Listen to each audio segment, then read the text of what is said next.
everybody. Hey. Welcome to Another Nightmare. Cha-cha-cha. I'm Danny. I'm Brian. This is the podcast where I tell my boyfriend stories about ghosts or aliens or creepy creatures or whatever the fuck I feel like because it's stuff that we like. Cheer. Oh, no. Don't start again. Oh, God. All right. So before we hop in this week, I have a couple of special announcements to make. So I, first of all, want to give a very special thank you to Oh Girl Podcast. They gave us a shout out on their episode that dropped last Friday, and it was so sweet and so amazing to hear, and I super appreciate it. So thank you, the girls from Oh Girl Podcast, for that. Thank you. And if you're interested in a podcast that's two friends talking about everything and just kind of a really chill vibe, go check them out. They're really awesome ladies and really sweet of them to give us a shout out. Oh, girl. Yay. Thank you. I also finally was able to get into the comment section on our iTunes, and guess what?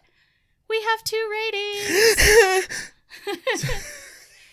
So, I'm going to say these out loud, and I don't care if you guys didn't want me to read them on the podcast. I'm doing it anyways, because it made me happy. So the first one comes from Blobby. Love your name. I'm guessing. It's a lot of Y's.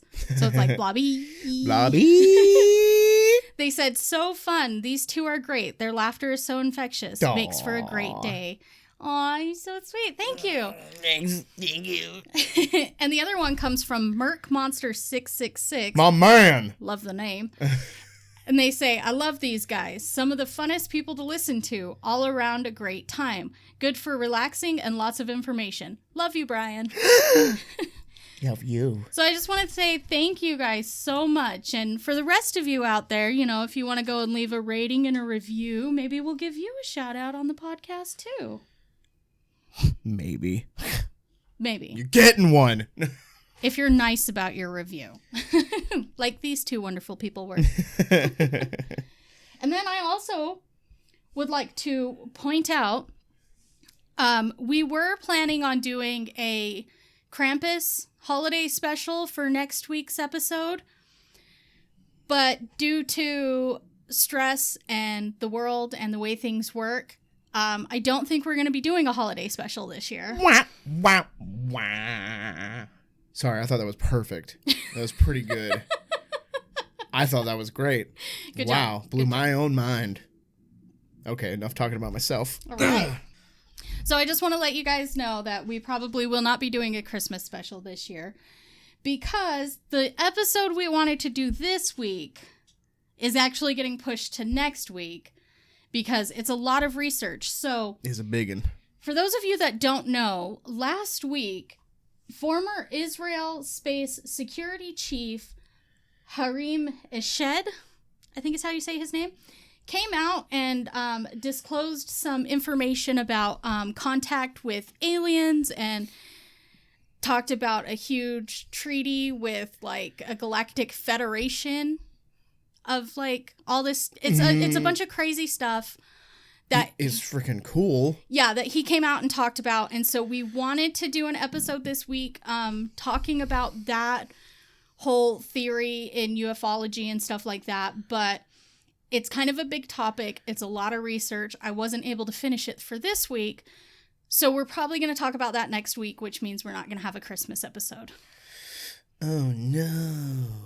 But it's all right. I'm so hurt.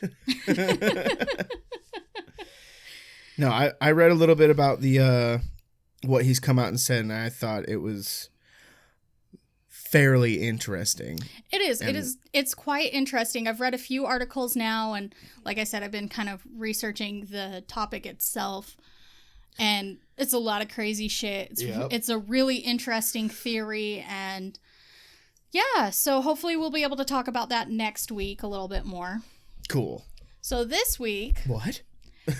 since we haven't done a cryptid yet, I thought it's about damn time we talk about some creepy creatures. Finally. Because I freaking love cryptids. Me too. I think I really like all the legends behind every single one of them. Yeah, and you know, Nessie is my favorite. Like, are we doing Nessie this week? No. We'll do Nessie eventually. Way to set me up. No, I love Nessie. Nessie's one of my favorite cryptids out there. Yeah. For those of you that don't know, I'm talking about the Loch Ness Monster. I think they would. It's pretty Nessie. Yeah, but maybe there's like a 13-year-old that just doesn't give a shit, and now they know. Now you know. The more you know. No, but you know, I also like the squonk and stuff like that. But this week, the squonk is so sad and pathetic. Yeah. I love it though. But this week we're gonna talk about the Jersey Devil. Ooh, I've heard a little bit about him. Yeah. Or her, it thing. This creature. Cheer. Ah, Brian. And sorry if you guys hear the yipping in the background. Dottie's upset because we locked her out of the room. So, she's mad at us. Very. All right. So, the Jersey Devil, also known as the Leeds Devil, is a cryptid found primarily in the Pine Barrens of southern New Jersey. Okay. This mysterious creature has been haunting this area for more than 280 years. Oh, shit. And is one of the most well-known legends of New Jersey. Oh my gosh. The Jersey Devil. Jersey Devil. Okay. I like the name. Right? Yeah. It's very simple. Mm-hmm. To the point. Kind of like Bigfoot. You got big feet? You're Bigfoot. Unless you smell like horrible, overwhelming shit, then you're the skunk ape. Oh, yeah. Isn't that in the South, though? Yeah. That's like ape. In like the Everglades and... Still terrifying. Anyway. The swamps of like Louisiana. I think it's worse now, actually. I would... Skunk, if it smelled bad, I'd be upset. Well, supposedly Bigfoot and Sasquatch and whatever, they smell bad too, but not quite as bad as the skunk ape. Anywho's it. Already on a tangent. So, the Jersey Devil is often described as a flying, bipedal creature with cloven hooves. Oh, shit. It is said to have the body of a kangaroo with a horse or goat-like head, leathery bat-like wings, horns, small arms with clawed hands, and a forked tail. Definitely devilish sounding. Like, what the fuck? Yes. Witnesses claim that it moves quickly and that it has a high-pitched, blood-curdling scream. I don't like that. Yeah. Oh, man. Just imagine being out in the nighttime and hearing that. Well, and have you ever seen photos of the Pine Barrens? No, I have not. It's kind of a really kind of creepy-looking forest. Like, it's kind of like spaced out trees, but then it like gets like foggy and stuff. So it gets real creepy looking and stuff. Ooh. It's not like intensely dense like our what forests. I'm used to. Yeah. Okay. Yeah, you can't see freaking 10 feet in our forest. Well, I mean, you can't in these ones either. Wait, huh? But yeah, it gets pretty creepy in the Pine Barrens and stuff like that. So, and there's definitely... So the area is definitely a factor. Oh, 100%. Fuck. Super creepy area. Oh gosh. So the story of the Jersey Devil begins in 1735.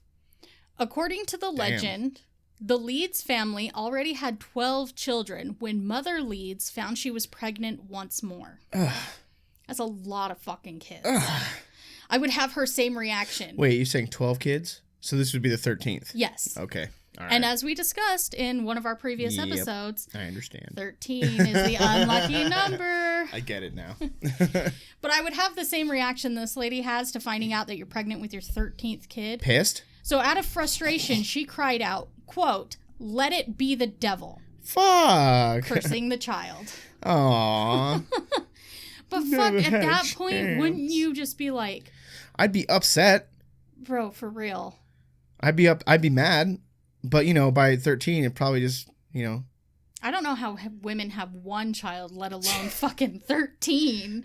Oh, gosh. Maybe. For all of you mothers out there, Whew, boy, you are brave, strong women. I am not. God. But then, on a stormy night some months later, Mother Leeds went into labor with friends and family around her. The child came out normal, but soon it began to change. Oh, shit. It grew at an alarming rate and sprouted horns from its head. What? Talon-like claws grew from its fingers and giant leathery bat wings unfurled from its back. It grew hair and feathers all over its body. Its eyes glowed red and became large as its head turned into the head of a goat. Oh my god. Its feet turned into cloven hooves, and it grew a forked tail.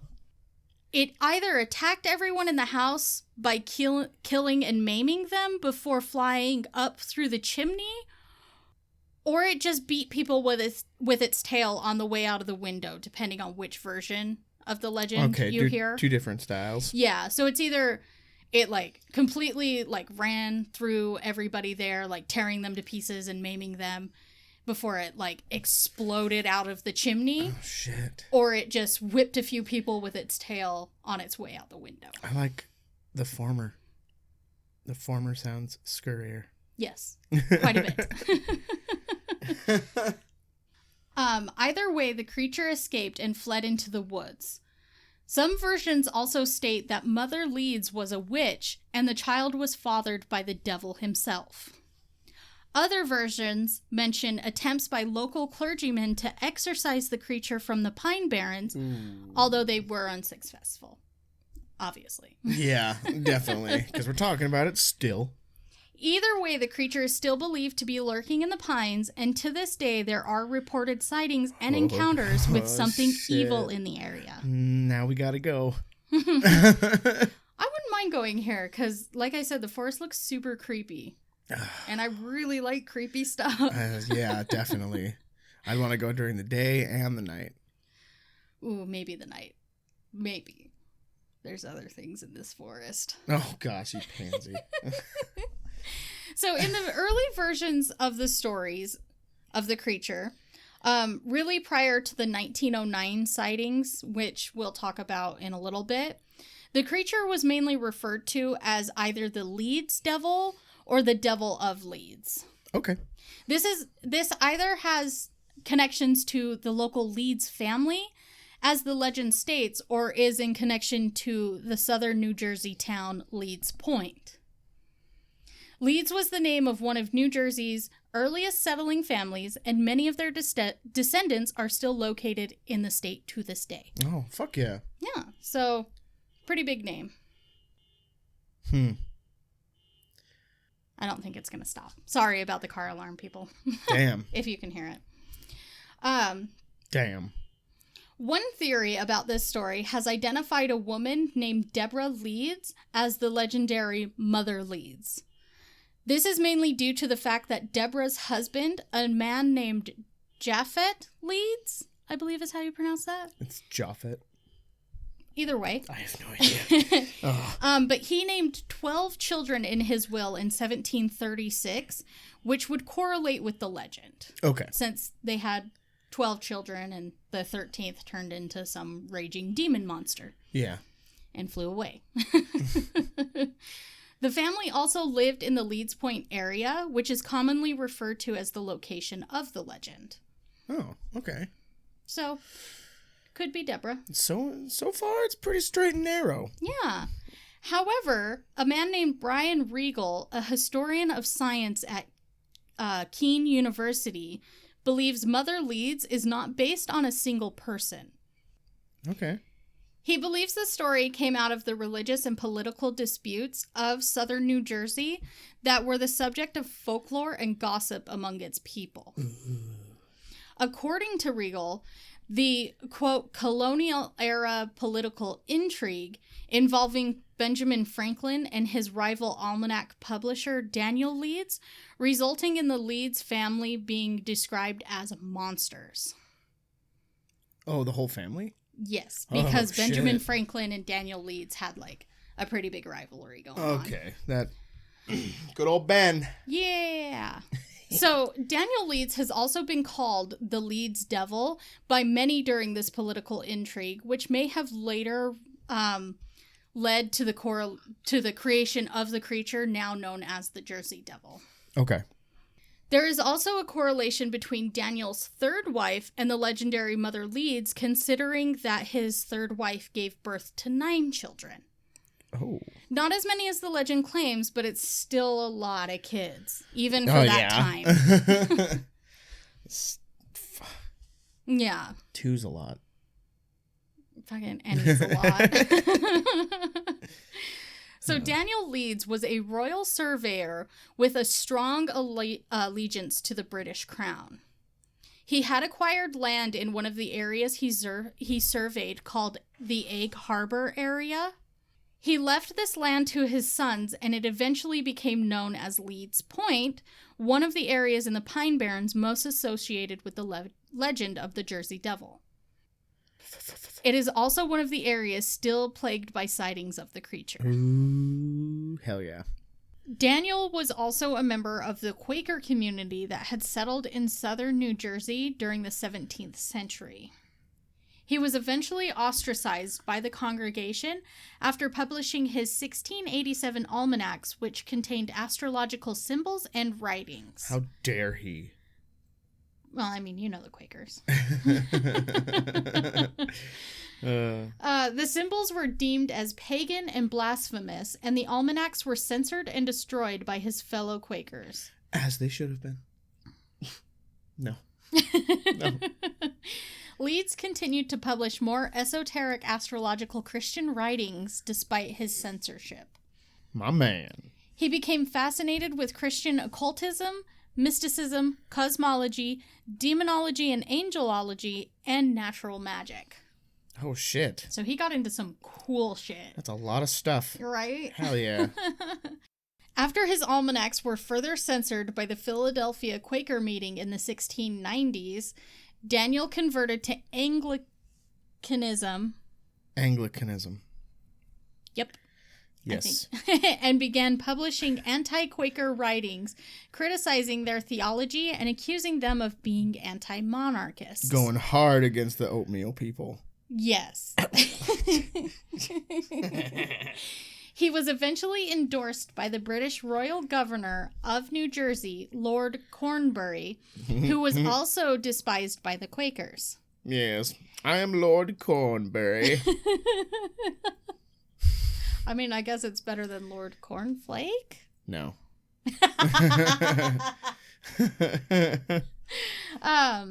He became a counselor for the governor during this time, and the Quaker community dismissed him as evil. Oh, evil. But then again, like the Quakers and the Protestants, they just thought everybody was evil. If you weren't a Quaker or a Protestant. Even some Quakers and Protestants, they were still like, you're fucking evil. You worship the devil. It's kind of like the mom on Waterboy. It's the devil. Oh, man. Good movie. So in 1716, Daniel's son, Titan Leeds, inherited the almanac business. He continued to use astrological content and would eventually come to compete with Ben Franklin's Poor Richard's Almanac. So good old Benny Franklin. Whoa. In 1733, the competition intensified when Franklin satirically used astrology to predict Titan's death in October of that year. Franklin's prediction was meant as a joke, and it was intended to boost his almanac sales. Uh-oh. Titan did not find it funny, however, and published a public admonishment of Franklin, calling him a fool and a liar. You're a fool and a liar. Good, sir. In response, Franklin mocked Titan's outrage and further suggested that Titan had, in fact, died in accordance with the prediction and was now publishing his almanacs as a ghost, resurrected from the grave to haunt and torment Franklin. You mad, bro?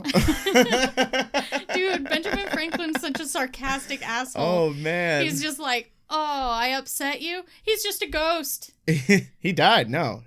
I was totally right. He died.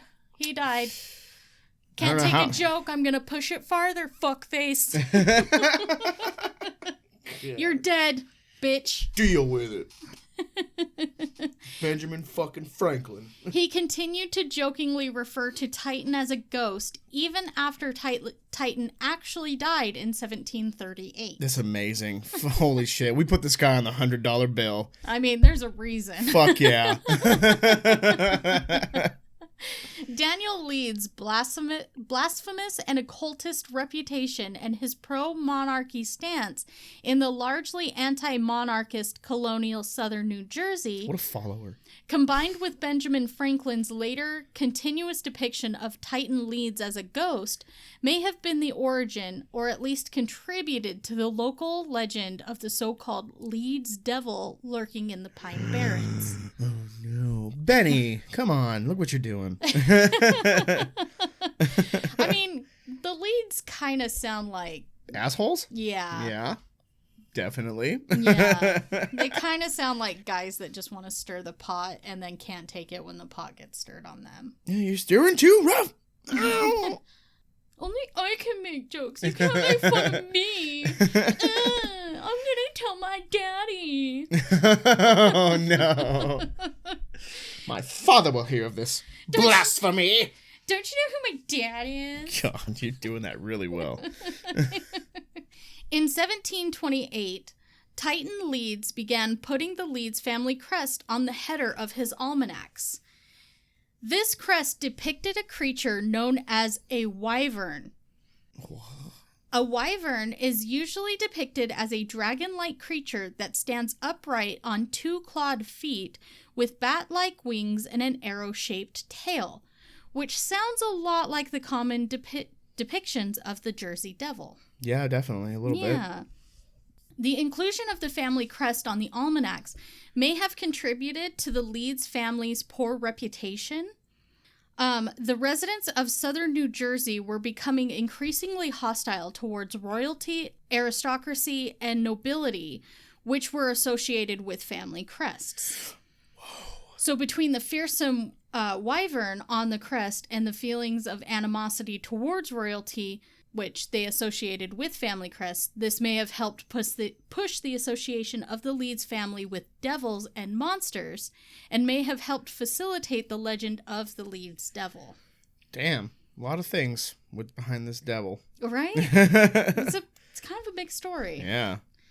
I mean, you have like the legend where it's just like a lady squoze out a demon baby. Yeah.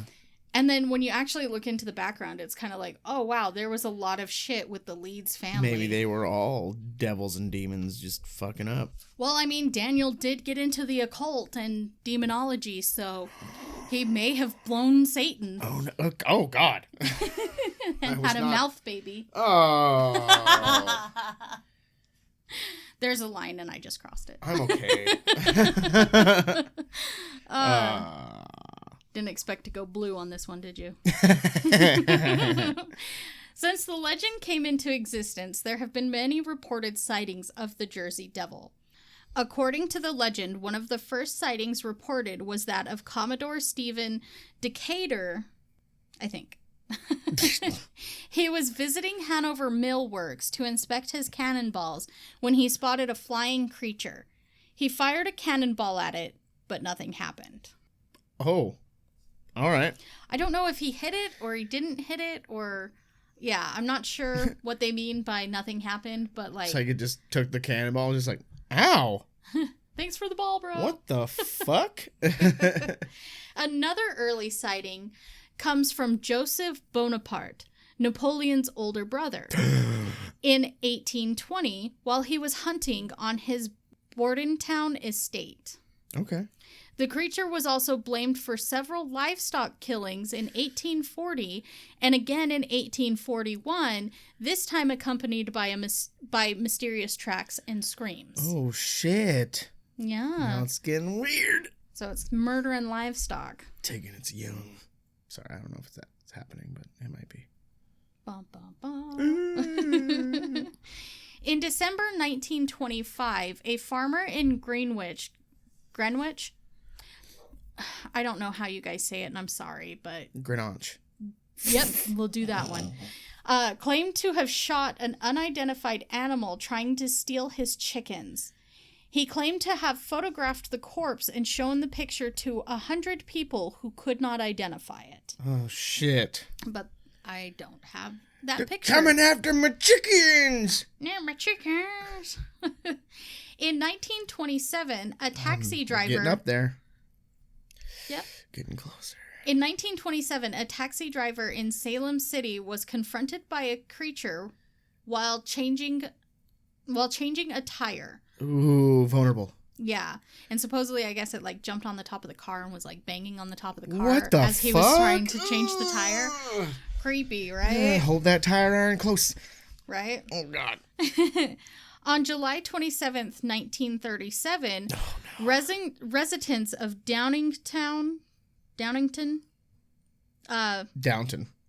not that one, reported an unknown animal with red eyes, which was compared to the Jersey Devil in the Pennsylvania Bulletin the following morning. Those red eyes. Oh, man. It's always red eyes. It's fucking creepy. Yeah. Things aren't supposed to have red eyes, especially like glowing red eyes. Creepy.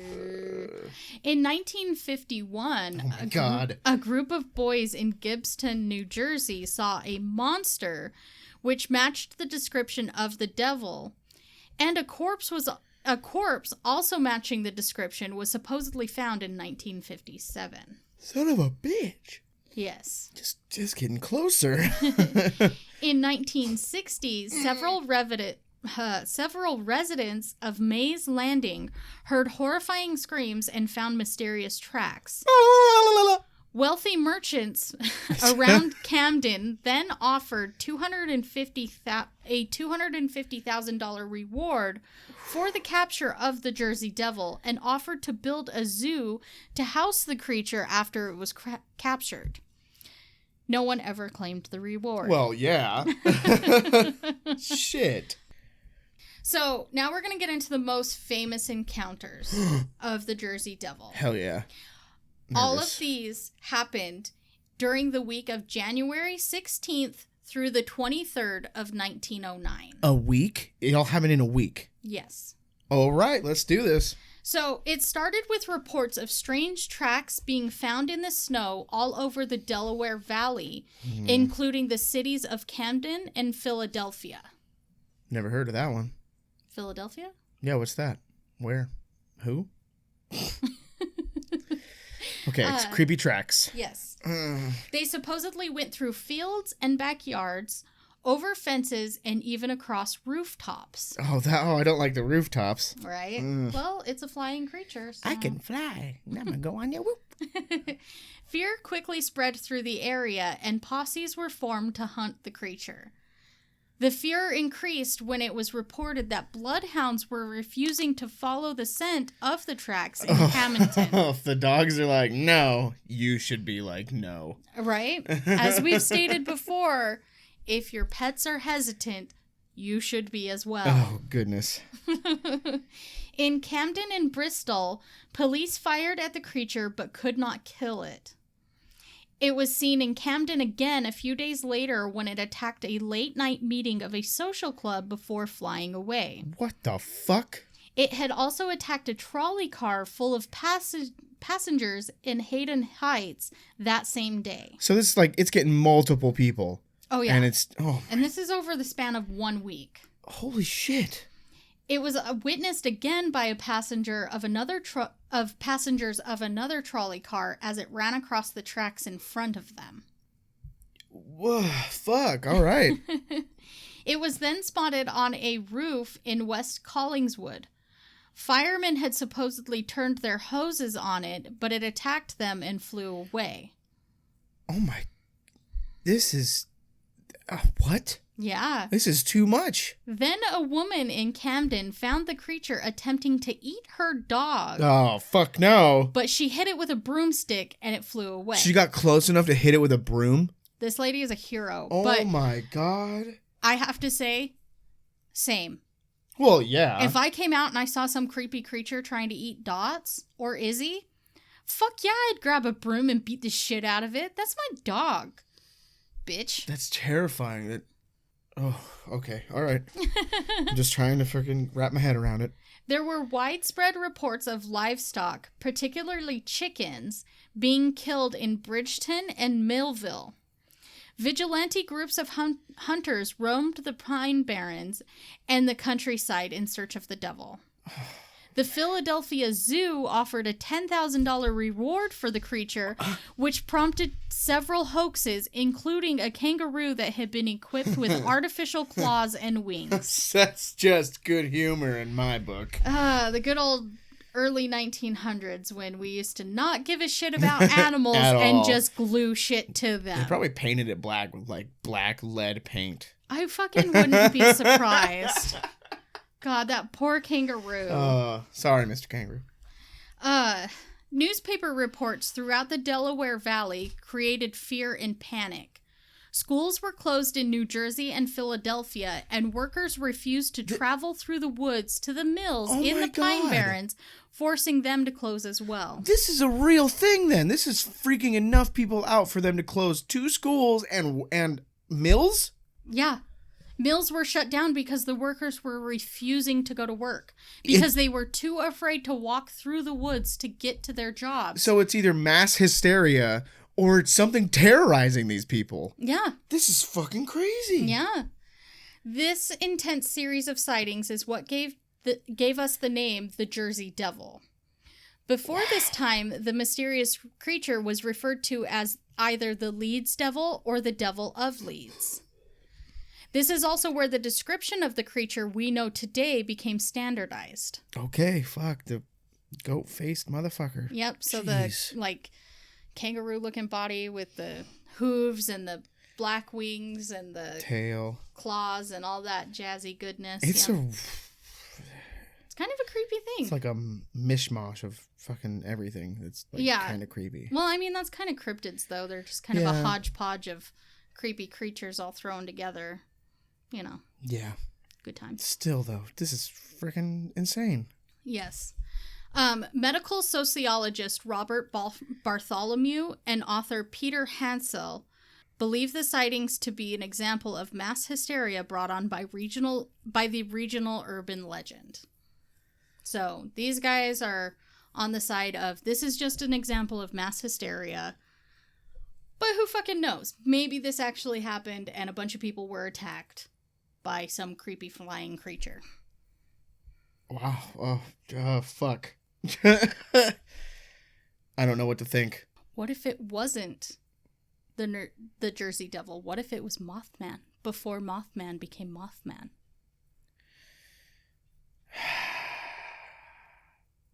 You know, I can't really hold it against it because, I mean, Mothman is a little bit different, but I mean, I just think so many different people and different witnesses saw this thing that it's just like, well, and there's newspaper reports of all of this stuff happening too in 1909.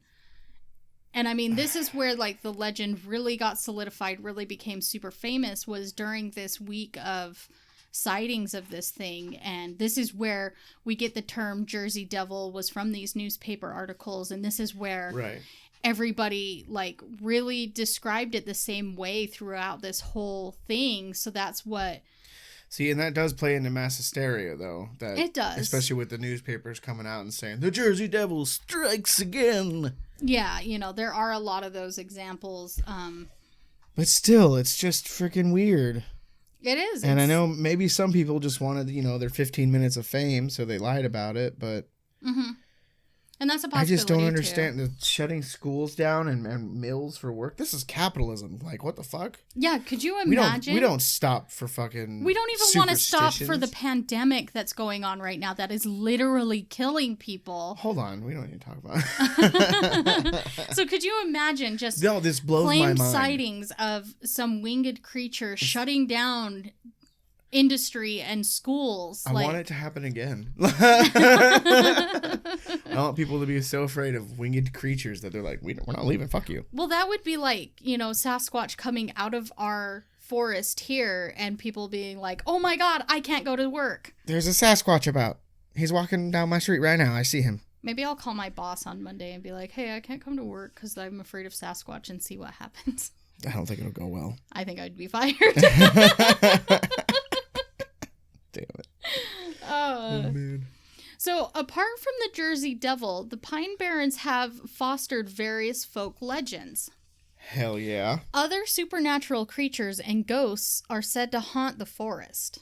It's always the forest. One such ghost was actually part of our story last week. Huh? Captain Kidd. Yay! It all ties together. See? Officially, the favorite pirate of this podcast because he's featured in back-to-back episodes. Captain Kidd. Yeah. Mr. Man. So supposedly, Captain Kidd buried his treasure in the Pine Barrens and is now seen wandering around the forest, sometimes even in the company of the Jersey Devil. Rude. I would be super upset if I saw a ghost pirate and then saw a giant creepy winged creature next to it. Just staring at you like, hey, how you doing? Because I would be super stoked to see the ghost pirate, but then seeing that thing, I'd be like, oh great, I'm gonna die now. Oh, no. I peed. Another spirit in the forest is that of the Black Doctor, who is said to be the spirit of an African-American doctor who had been forbidden from practicing medicine because of his race. Of course. Yep. Sounds like America. Sounds like it, yeah. Definitely. He fled into the Pine Barrens to continue his practice in the isolated communities and is said to still come back to help lost or injured travelers. This is very intriguing. There is also the ghost of a black dog, which, unlike many stories of black dog hauntings, is actually said to be harmless. Ooh, that's interesting. Yeah, so most black dog stories is like, demon dogs and stuff like that. The hellhounds. Yeah. Yeah. But this black dog that's seen in the Pine Barrens is pretty harmless, I guess. So you can pet it. That would be the best. Petting a ghost dog? Oh, I'm gonna make a ghost dog friend. Let's go to the Pine Barrens right now. Be a long flight / drive. Worth it to make friends with a ghost dog. Okay, let's pack. Danny and the ghost dog. Ghost dog. Didn't know you already had a theme song. It's moving along. The ghost of a golden-haired girl is reported dressed in white, staring out to sea, mourning her lost love. Oh, so sad. Of course, it's a girl mourning her lost love. It's always fucking women in white missing their lost love. Fucking sexist ghost stories. God, get over it. It's just a story. There is also a white deer that is said to rescue travelers from danger while in the Barrens. A white deer? A white deer. Harry Potter? It all ties together. It all makes sense now. Potter. There are also tales concerning the blue hole. What? This is an unusually clear blue and rounded body of water located in the middle of the dense forest between Monroe Township and Winslow Township. It is also usually associated with the Jersey Devil. Oh, all right. Of course it is, because everything in this forest is hole. associated with it. Yeah. But I guess this used to be like a really popular swim hole. for people to go to. And there like used to be a bridge leading to this hole so people could go and swim and stuff. Okay. But there was like a massive flood that took out the bridge. And so now the only way to get there is by foot. Right. But there's like weird stories about this hole now, like that it doesn't have a bottom, that the water is always cold, and like it's just got like a lot of creepy stories surrounding it. Water's usually cold. Some water's warm. Yeah, if it's got like a natural hot spring, but yeah, it's just a weird thing. But it's also strange because it's like this clear blue color when most of the other waters in the area are kind of like muddled. See, that does make me feel weird because it's like the whole bottomless thing. That's pretty cool. Like, what's down there? That's what I want to know. Yes. Bodies. Okay. All right. Well, don't need to go there. We know what's down there now. Mystery solved. So skeptics have several explanations for the Jersey Devil. Okay. They believe it is nothing more than the manifestation of boogeyman stories created and told by early Pine Barren residents as a byproduct of the local disdain for the Leeds family. All right. Makes sense. Makes sense, you know. Yeah, that mass hysteria thing. Yeah, and, you know, as legends go and as, you know, stories get passed down from generation to generation, like it starts off with, this guy Leeds is a fucking monster. He's an asshole. Yeah. He's the Leeds monster. And then suddenly, as time goes on, the Leeds monster morphs into an actual creature instead of just a man. And then it becomes like a boogeyman that parents are like, oh, you better eat your peas or the Leeds monster's gonna eat you. Of course. Better not go into the woods because you'll get attacked by the Leeds monster. You know, that boogeyman whole thing. Yeah. Yeah. So, yeah. They dismiss the reported sightings as the misidentification of known animals, which is a huge thing with cryptids. Skeptics are always like, oh, it's probably an animal that does exist. You just got scared, so your brain is morphing it into more than it actually is, you know? Right. Like with Sasquatch, they say, oh, you saw a bear. You know, with the Loch Ness Monster, they're like, oh, it was just a log. You know, shit like that. With the Chupacabra, they're like, oh, it was just a dog. It was just a chihuahua. Come on.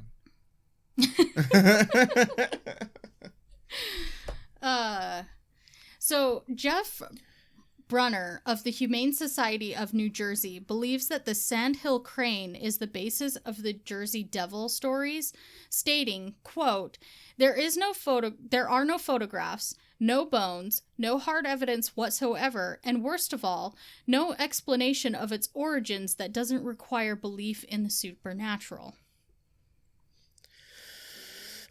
So this guy sounds like a stick in the mud. Yeah, sounds like no fun, Mr. What's his name? Brunner. No Fun Brunner. That's that's his new name. There is also the negative and frightening reputation of the Pine Barrens to take into consideration.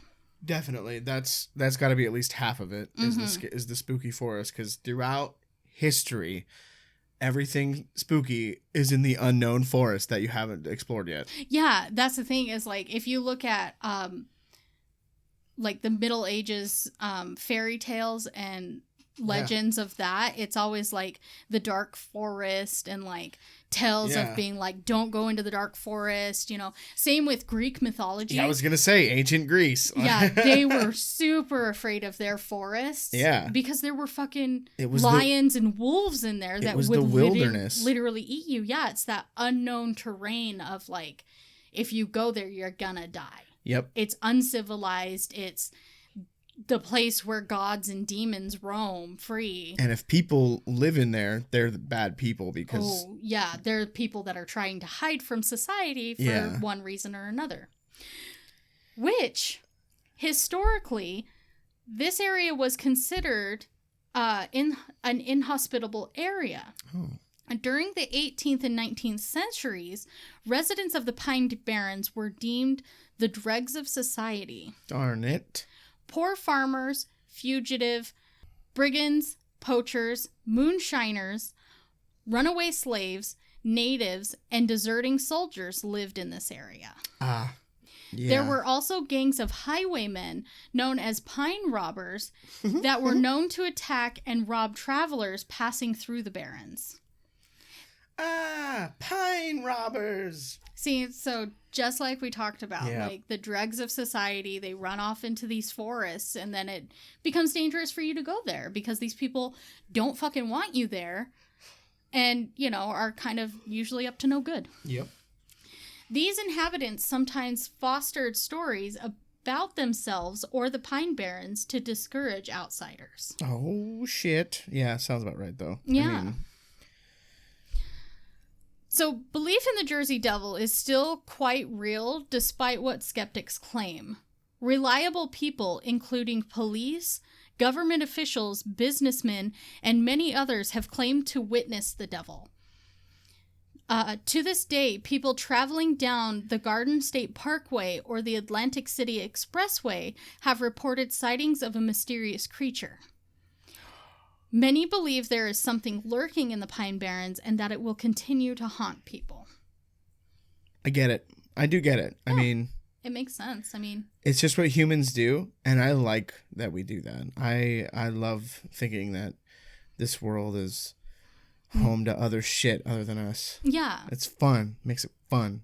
Well, and that's the thing is, like, with this creature, it could be, it could be a physical flesh and blood creature that is living in this area, in this wilderness. Or maybe it's something paranormal, some sort of, like, demon that is just, like, coming in and, like, haunting the area. Or maybe it's an interdimensional creature. Yeah. That is sometimes just popping up for whatever reason. Like, maybe there's, like, some sort of interdimensional portal somewhere in the Pine Barrens that this thing can hop in and out of, and it can just come to our dimension and fuck with stuff and fuck with people and then pop back to its own dimension. I mean, why not? That's a theory for a lot of different cryptids and aliens even, is that interdimensional portal. And, you know, who's to say that this isn't one of those examples of some interdimensional creature that, for whatever reason, is able to come into our dimension once in a while and fuck around. Yeah. And, you know, maybe that's why there's no trace of, like... because they just go back whenever they yeah. do their thing. Fuck! Who knows? I mean, either way, still creepy as fuck. Yes, definitely. Yeah. Today, the Jersey Devil has become a household name. It has been incorporated as the namesake for the national hockey team, the New Jersey Devils, since the team's relocation to New Jersey in 1982. Hell yeah. The creature has also been appropriated in toy lines and is the inspiration for the upcoming Jersey Devil coaster in Six Flags Great Adventure in Jackson, New Jersey. The ride is set to open next year. Oh my God. Yes. We have to go. Now we have to. I want to go on the ride. I've never been to a Six Flags. Me either. Yeah. I haven't been to very many amusement parks, for that matter. I mean, I think the only amusement parks that I've been to is the one that's in Utah and Disneyland. Yeah, I've been to Wild Waves. Oh, wait, I've been to a Wild Waves. We had one in Utah. Oh, I didn't know they were out of Washington, but I get it. Yeah, I did a dance competition there. What? Yeah, I don't know why. It was weird. I don't know why I was at Wild Waves, but it was. Yeah. Sometimes we had dance competitions in really weird locations. We danced our heart out in the wave pool. No. So many of us drowned. It was a nightmare. I don't like to talk about it. I apologize for the dog. We can't let her win. Begone, she beast. I also found a Kickstarter for a really awesome looking board game called Fearsome Wilderness, which I believe is going to be featuring the Jersey Devil from what I read on the Kickstarter page. Oh, okay. Yeah, and it looks super cool. This is going to be a cooperative board game for 1 to 4 players in which the players will work together to survive the wilderness and accomplish different goals. I'm down. I love the cooperative games. It looks really awesome, and I want to play it so bad. Gotta get to that kid. We gotta do it. Like, here, I have it brought up on my phone. Oh, shit. Like, literally to show you. Whoa. Because it looks so freaking cool. It looks right up our alley. It's the type of games that we like to play. And like, for real, I want to get in on this game. If you guys are interested and you want to learn more, just Google Fearsome Wilderness board game. Oh, it looks so cool. And go to their Kickstarter page, and they have a bunch of information there. They also have a link to their website for the board game, so you can go check them out. It's Fearsome Wilderness board game. It looks so freaking cool, and it has a bunch of different creatures that you're gonna be up against and stuff like that. It looks super freaking fun. Oh, they're way past their goal. Yeah, they are. Did you see that? Yeah. That's fucking awesome. That means there's going to be add-ons and fucking all. I love the way the board games are coming out nowadays. They're so cool. And it's going to be one of those board games that is kind of like the legacy games that are coming out now. Yeah. Where it's a game that you're going to continue playing session after session, doing a new day. Yeah, different things. Yeah. Yeah, this is so cool. So it looks super fun, and I want it so bad. I want it. So, yeah. Okay. Definitely, if you guys are into board games, go check that out because it's going to be freaking awesome. Like, yeah, I want it. Hell yeah. So, that's the information I have on the Jersey Devil. Yay! That's freaking crazy that you have that. I learned a lot. I'll tell you that. Yeah, it's an interesting creature. I'm really excited that we're finally covering a cryptid because I don't know why, but I've recently, over the past like couple of years, I've really gotten into these creepy creatures and learning more about all of these strange tales of just weird creatures in our world and stuff. It's really interesting. Oh, definitely. So I can't wait to cover more cryptids in the future. You know, we're going to get into like Mothman. I'm sure we'll talk about Sasquatch at some point and the Chupacabra. You know, I would like to maybe do an episode about like the squonk. Squonk. I just can't take it seriously. No, I can't either. It's so cute. I want to die. Oh, man. It's so ugly that it's so cute and it makes me want to die. But anyways, so on to our story of the week. We've got one. Yay. Thanks for teaching me about the Jersey Devil. That was I didn't know it was all that stuff. Yeah. Very weird stuff, right? Oh, yeah. Definitely. And yeah, I'll post some pictures on Instagram as usual about the Jersey Devil and what the Pine Barrens kind of looks like. And I'll even post some photos of that upcoming board game so you guys can check it out a little bit more and see, you know, what I'm talking about. Heck yeah, that's what I'm waiting for. All right. Okay, so I do have a story for our listeners today. This one comes from none other than Zach, my friend. The infamous Zach. He's only infamous because he's been on here before. Hey, bro. He's got a lot. And this is one I'm not involved in. But this is one I've been told about, and I think it's fucking terrifying. So here we go. I'm excited. Menominee, Wisconsin.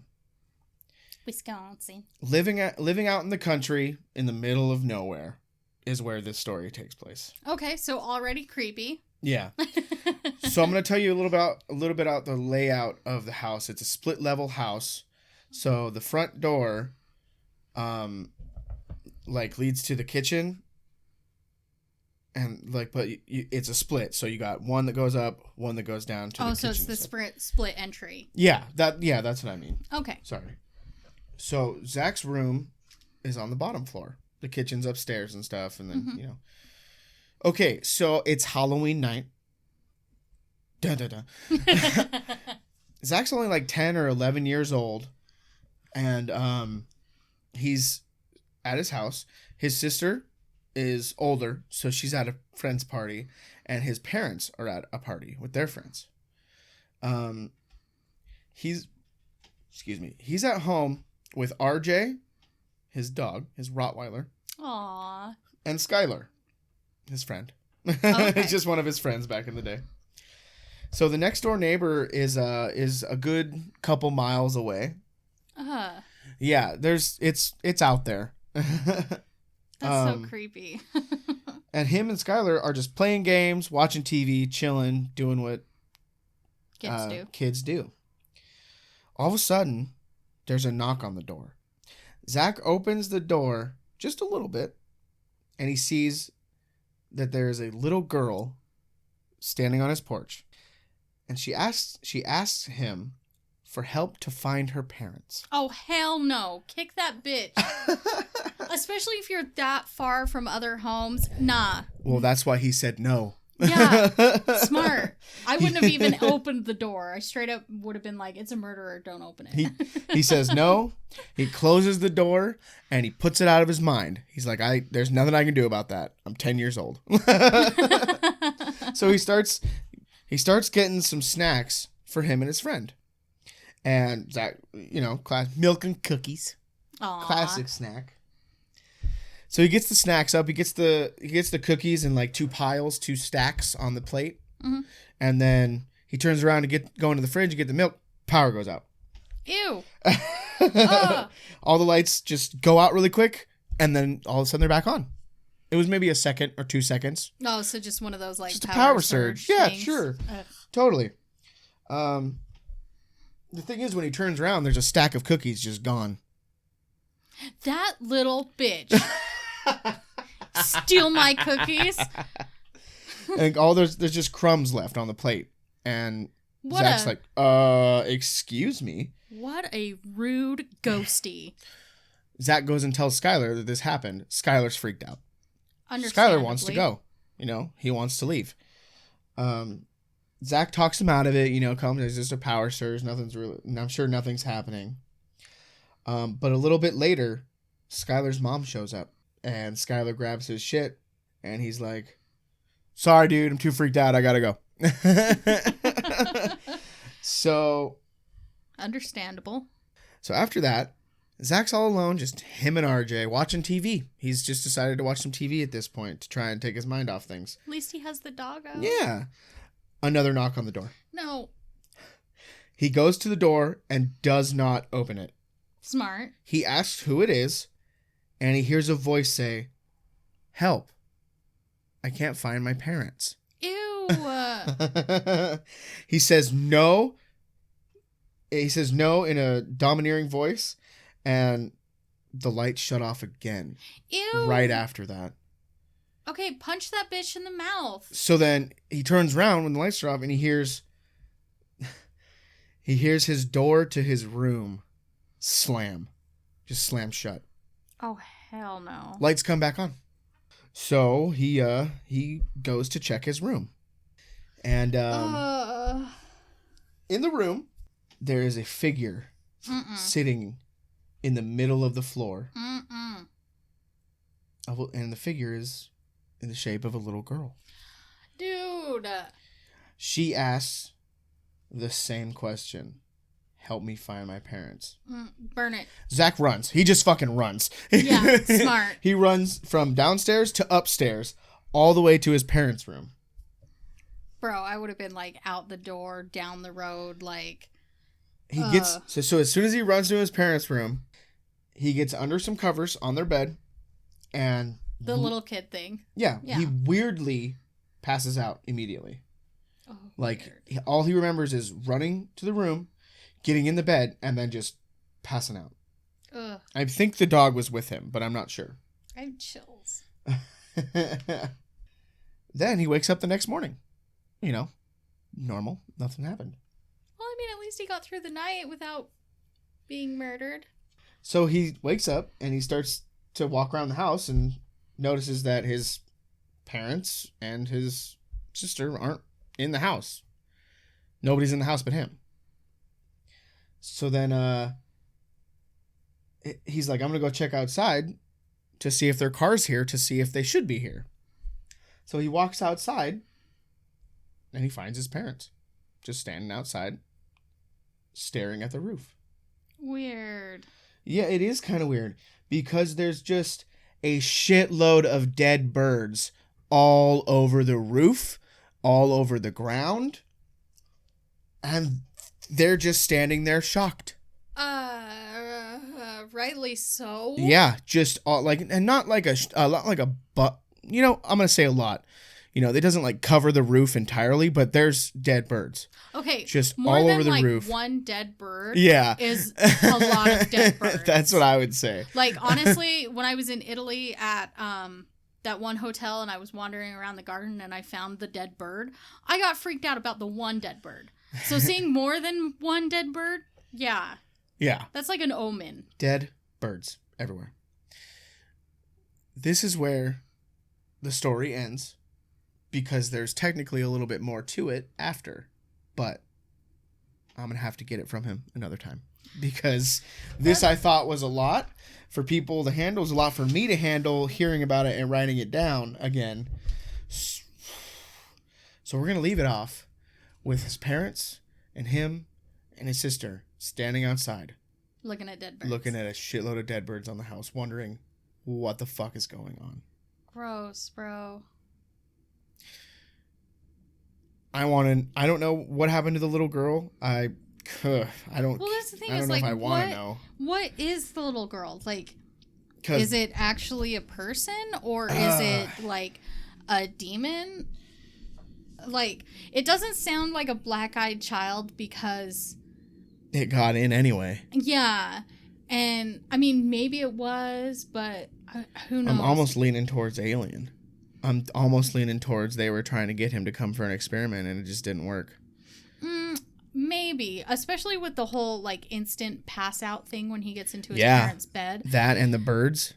Yeah, that kind of maybe points to aliens, but like also just the creepy nature of the little girl maybe is like demon or bordering on like Wendigo, possibly. Fuck, I really. But I don't know. think Wendigo would be presented as like a small child, and like especially if you see it, I don't think it would be presented as a small child. I'm pretty sure after this is when they go and move into their when he moves into his grandparents' house for a little bit while they're selling this house, and something else fucking happens entirely. Jesus, so that's Christ. what I want to save for the next time, because the if I remember the story right, the next one is what scared the fuck out of me. This one was scary, but this one is more like just kind of mind-boggling. It's creepy. The next one is freaking creepy. See, like, little kid spirits freak me out because, like, 90% of the time, they're fucking demons. Yeah.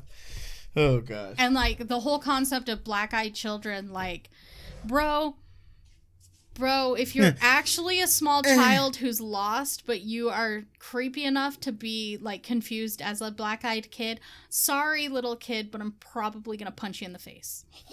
Because, like, straight up, no hesitation, if I see a black-eyed kid, I'm punching it. I don't care. Goddamn. Run! We will get into the story behind black-eyed children eventually on this podcast, because there's some creepy shit with those as well. Yeah. And, you know, the main concept of that story is don't let it in. Anywhere. Thanks, Zach, for the story. Yeah, thank you. Super creepy. Super creepy. As all of your stories are super creepy. Don't want to go through. For real, though. Yeah. Thanks, everybody, for listening. Yeah, so this is our 10th episode. We've made it to number 10, double digits. Finally, fuck yeah. Hell yeah. So, yeah, it's been great. Super stoked about making it to number 10. I just want to thank you all for listening, for continuing to come back, and for sharing us out there. And I want to say thanks again to Oh Girl Podcast for the shout out last week. That was so sweet and awesome. I'm saying that right. Yeah, it is girl with a U. Fuck yeah, if you do want to look them up. Gotta put that twang on. Oh, girl. They are super sweet ladies, and it was so awesome of them to give us that shout out. I also want to say thanks to the 2 people who left us 5-star reviews on iTunes. You're now my friends. Yes, you guys are amazing, and it made me smile. It made me so happy. So thank you so much for that. And speaking of, if you haven't rated and reviewed us on iTunes, feel free to go ahead and do that at any time. Do it. We'll definitely give you a shout out on the podcast, you know. Do it. Yes, because it really helps us out. It helps other people find us and let the review flow through you. Do it. Brian's been watching a lot of Star Wars. I'm not sorry. You can also find us on social media. You can find us on Instagram, Twitter. We have a Facebook page and a Facebook group. You can just search Another Nightmare Podcast, and we should come up on any of those. Yeah. Hell yeah. You can find me on social media. I'm at ohfuckya everywhere. If you're interested. Eventually, I'll get into posting stuff. I don't know. I say that every week, and I still haven't. Still haven't done anything, though. I forget. Yeah, that's okay. You know, things. Our intro. Our intro music is, of course, by our friend Rob. You can find him on Instagram at insert nickname. _ Yep, with an underscore at the end. Gosh. I always forget to throw that in. He has an album coming up, Myriad of Mayhem, so make sure to check that out. Go check him out. Check it out. He does really great musical stuff. Yeah. And yeah. I hope you enjoyed this episode. Yes, we hope you enjoyed it. And it's our first cryptid. I'm so excited. The Jersey Devil. That devil. Hopefully next week we will be talking about the whole alien discovery thing, the former Israel space security chief. I'm not going to try to say his name again right now. I'm going to save that stutter for next week. The stutter. But yeah, so be sure to Google that game if you guys are interested, and yeah, we'll see you all next week. See you next week. Bye. Bye.